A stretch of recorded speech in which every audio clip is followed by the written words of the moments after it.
Alright, so the part 3 news for the global Dokkan 9th anniversary has dropped, and some pretty big updates are here in terms of global early content. So this is kind of because of the sync, right? I mean, I think we should hop into the biggest part just straight away here. Some of the stuff already has come out in game.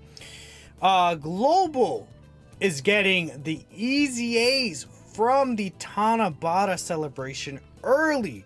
You see right here, August 7th, the Extreme Z Battle for 17 Team Universe 7, Golden Frieza in 17, and Full Power Jiren. All three of these EZAs drop in the same night all at once on the global version of the game. This is very huge. Really crazy. I think a lot of people were anticipating 17 and then 17 and Golden Frieza to get the EZA, but not Tech Full Power Jiren. Now, what happened in this spot in JP is this is where the STR Super Vegito and Physical Bootank's EZAs did release. So because of that, right, that was like kind of like an additional thank you part of the 9th anniversary. People were like, okay, what if they sub in these two EZAs instead? But it seems like Global's getting a third EZA on top of that. So this is a major, massive, omega global W, dude. This is actually, I genuinely did not expect for them to do this. So this is really good. Now, in terms of what these characters do, we'll just talk about that real quick. So 17 right here, this Android 17 is really powerful. I like using this unit quite a bit.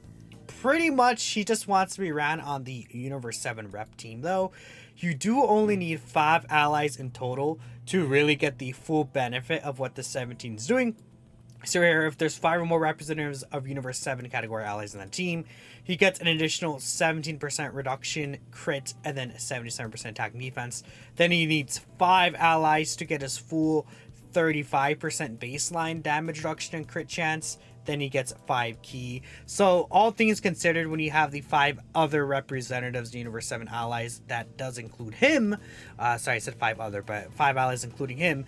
You get 52% damage reduction, 52% chance to crit, right? When you hit 22 key, he gets a guaranteed additional super attack. He gets more stats on super attack right there. Then for each rainbow key sphere he gives himself key an extra 7% chance to crit, but he also gives all allies key 1 and 7% attack and defense, right? So if you get 3 rainbow key spheres, this guy is giving 3 key and at 21% attack and defense support. One other major thing about this guy is he does give all allies 30% attack and defense for 2 turns on his super attack effect, which is also a really powerful ability. Then on his 12 key super attack effect for 1 turn, he gives all allies 30% attack and defense. So if this guy is in slot 2, whoever that floater character is will also be getting an additional 30% when he gets his guaranteed additional super attack. Then they could get another 30% if you get the hidden potential system super. So all in all, this guy is really good, very consistent. I have little issues with this guy in terms of key. I mean, Rainbow Orb Changers are just everywhere on the representatives, the Universe 17, Universe Survival Saga team, right? Where you're going to use this guy. It's just like very easy to get the Rainbow Key Spheres that this guy needs in order for him to succeed. Extremely powerful, good unit. 17 and Golden Frieza, I mean, these guys straight up are invincible, right? They have 7 key and 50% reduction for the first turn from their entry turn. Then with each attack performed, they get 17% crit chance and 17% reduction. They have 2 additionals. They have an additional that has a great chance to, just an additional super attack under 77% HP. So they also have the hidden potential system super attack they can get as a physical character. So I mean, baseline, you're very likely to get at the minimum on turn 1 3 attacks, right? 17 plus 17 would be 34%. Then that's another 17, that'd be 50% just by doing 3 attacks right there. Basically 51% damage reduction, which is a huge amount of damage reduction. Then if you do a 4th attack, they shoot up to 68% reduction. That's just like in general, right? They can get 68% damage reduction. And on turn 1, they have an extra 50%. So they can essentially get up to 100% reduction guaranteed once they attack in turn 1. Then from turn 2 onward, they get up to 68% reduction. That's also not including if they get the additional guaranteed super attack. If so, they get another 17% reduction. And then that also is their crit chance once all the attacks are popped up. Now, they do build up stats. They build up to an additional 177% attack and defense on top of their baseline 177%, right? They have to get 4 super attacks, and they need to do 7 attacks total. Not really difficult at all. Their additionals now have high chances to be super attacks, which is why it's so much easier. Then that makes their active skill way easier to get, which they get key 7, 77% attack and defense, and then guarantee crits. On their active skill turn, they're like at 1.2 mil defense, just like start of turn when they're fully built up. Then that's with 68% reduction. They greatly lower attack and defense. They have a 50% attack and defense race here. It's like they're just really crazy. They just don't take damage. Like, this character just like never takes damage. Unless they get locked in slot 1 and they're not built up. That's like the one situation they take damage outside of turn 1.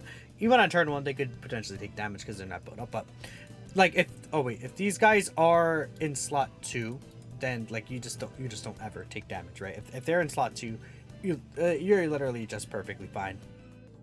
So that's a really, really good thing about this character. The 17 Golden Frieza kind of cook. We have Techful Power Jiren. Techful Power Jiren is also pretty good. I actually don't think he's on the level of these two, though. Honestly, the Techful Power Jiren, definitely not on their level, but he's still actually a very, very good character. The thing about this guy is that he wants to receive 5 attacks. And it's like he doesn't really. So in the first turn, he has 30% reduction for 1 turn. So I think the idea is this guy's just pretty much just a partner with AGL Jiren, and he's not out in global. He gets 30% reduction for 1 turn. So you kind of put him slot 1, you put the AGL Jiren slot 2. Then on the next turn, AGL Jiren could go in slot 1 because of a standby. You switch them around when this Jiren loses his reduction. He wants to receive 5 attacks for his active skill, by the way, in case you don't know. And the active skill gives a really huge 1-turn buff right there, 30% multiplicative. Then he debuffs right there, which the debuff will allow him to get guaranteed crits, which is cool. He has a disable enemy action. I think that's pretty cool as well. Otherwise, he's still super effective, but that's not really as great. He does eventually get a guaranteed additional super, though, which is nice because he has a 100% raise here. He has a 50% raise here, so you can essentially get 200% attack and defense when he supers. I mean, if he's starting off the turn, sometimes, like when you get the full passive, right here, which could be one of the issues, right? Falling under 80% HP from the 5th turn won't be too bad. But when you fall under 40% HP, you do also lose guard. It's just really kind of weird. I don't know. It's just like a thing that doesn't need to be there. But if you get this Jiren built up, man, he's starting off again like at 700k plus defense. I don't even know. That may include the active skill or not. Don't quote me on that. But like even without the active skill, like he could be at super high defense numbers. And then he just like shoots up well above like 1.5 plus mil defense range with the guard ability, which I would say is still decent. I'm just not gonna say that's really too mega crazy at this point, which is kind of like against the most hardest hitting super attacks. And then if we have someone like Golden Frieza 17 who has like 70% reduction basically, and then they have like the same level of defense, it's like, oh, they just tank way better. 17 Team Universe 7, this character is able to basically eat almost every super in the game, except probably for like the Golden Frieza 17 super. The Frieza and Goku super, but it's like that's not really a big deal. And yeah, the Golden Frieza 17 super, I think they probably still live. I don't know, because they are a type disadvantage. That's the one thing about that. But besides that, they should be fine. I mean, they're fine against Blue Evolution and Kaioken Goku, right? And that's just like turn 1. So yeah, again, the issue with Jiren is that he could be a little inconsistent. So I don't even think this Jiren, unfortunately, is like, he's good, but he's not like top 10 level. These two are top 10 level in the game. Even like even after everything that comes out in JP, these two are like top 10 level in the game. So the global getting these guys right now is really good. That Universe 7 team is crazy good at global. Besides that though, again, everything else is basically as we expected. The rainbow tickets are out now. That's is really cool. Let me know who you guys are going to summon on with your rainbow tickets. I did have a video talking about that a while ago when this first came out, but that's really cool. Special 9th anniversary friend summon is out. Awesome. Later tonight, the AWI Goku and Into Blue Evolution Vegeta EZAs do release. Very good characters. And the new stages for the 9th anniversary battle, new stages for the Supreme Magnificent battle is out, right? Just the Superheroes New Determination comes out later this week, right? You can get Dragon Sons and cool stuff there. Red Zone Boss Rush, Cell Max new stage on the 4th as well. You have the Maximum Thanks bonus right here at the end. Like, there's so much stuff, and then people are like, 9th anniversary sucks. It's kind of crazy. Anyways, that's it. Let me know what you guys think. I'm ending the video here. I'll catch you all next time.